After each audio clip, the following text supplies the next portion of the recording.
আসসালামু আলাইকুম ভিউয়ার্স, আশা করি সকলেই ভালো আছেন। আল্লাহর রহমতে আমিও ভালো আছি। আজকেও চলে আসলাম আপনাদের মাঝে বাসায় তৈরি ফালুদার রেসিপি নিয়ে। এটা দেখতে যতটা ভালো, খেতেও ততটাই ভালো। আপনি একবার বানিয়ে 2-3 দিন ধরে খেতে পারবেন নর্মাল ফ্রিজে রেখে। এটা ফ্রিজে রেখে খাওয়ার পর এমনই মনে হয় কলিজা ঠান্ডা হয়ে যাওয়ার মতো একটি ডেজার্ট। তবে কথা না বাড়িয়ে চলে যাচ্ছি মূল রেসিপিতে। প্রথমে আমি চুলায় একটি ফ্রাই প্যান বসিয়ে দিয়ে দিচ্ছি পর্যাপ্ত পরিমাণ পানি। তারপর কিছুক্ষণ পানি জাল করে নেওয়ার পর যখন একটু ফুটে উঠবে তখন দিয়ে দিচ্ছি হাফ কাপের চেয়ে একটু বেশি সাবুদানা, দিয়ে ভালোভাবে জাল করে নেব।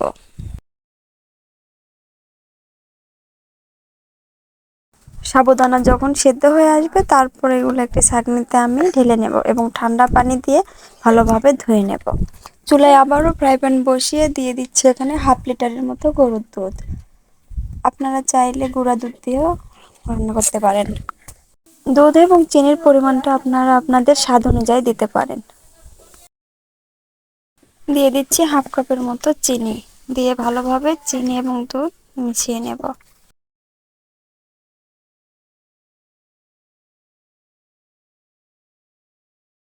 এখন দিয়ে দিচ্ছি সেদ্ধ করে রাখা সাবুদানা, দিয়ে ভালোভাবে মিশিয়ে নেব।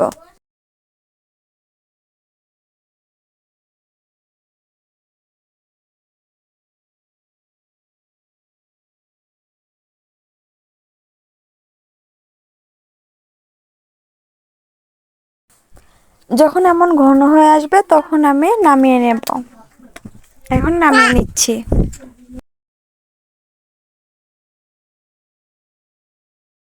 এখন আমি এখানে কিছু ফল অ্যাড করব। আমি কেটে নিয়েছি, এখানে আমি কমলা, আপেল, মালটা, ড্রাগন, কলা নিয়েছি। আপনারা যে কোনো ফল অ্যাড করতে পারেন। ফলগুলো আমি এখানে দিয়ে দেব।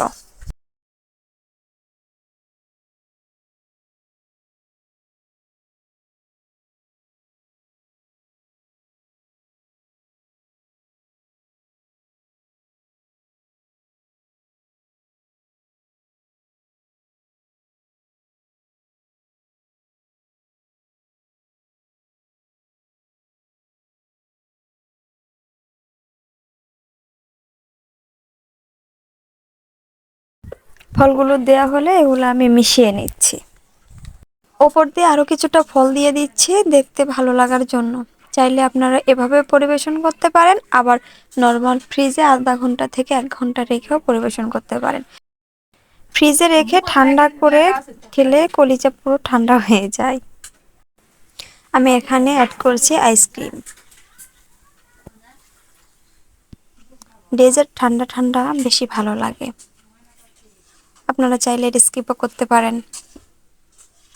আমার রেসিপি ভালো লাগলে অবশ্যই লাইক, কমেন্ট, শেয়ার করবেন এবং সাবস্ক্রাইব করে চ্যানেলের পাশে থাকবেন নতুন নতুন ভিডিও পেতে। আজ এ পর্যন্তই বিদায় নিচ্ছি। সবাই সুস্থ থাকবেন, ভালো থাকবেন। আল্লাহ হাফেজ।